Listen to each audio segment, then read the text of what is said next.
வசனமும் சபையும் தோற்று போகவே போகாது. அப்ப கொரோனா பீரியட்ல மட்டும் என்ன நடந்துச்சு? கர்த்தர் சபையை பூட்ட அனுமதி கொடுத்தார். காரணம் என்ன தெரியுமா?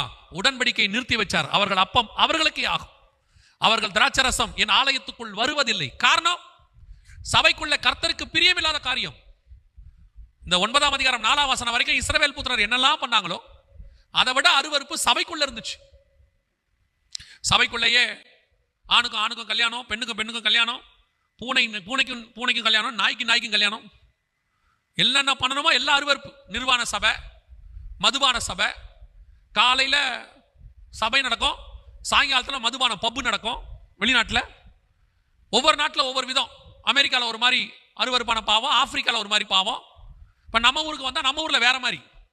சபைக்குள்ளேயே பணக்காரன் ஏழை, சபைக்குள்ளேயே அந்த ஜாதிக்காரன் இந்த ஜாதிக்காரங்க, சபைக்குள்ளேயே படித்தவனுக்கும் படிக்காதவனுக்கும் வித்தியாசம்.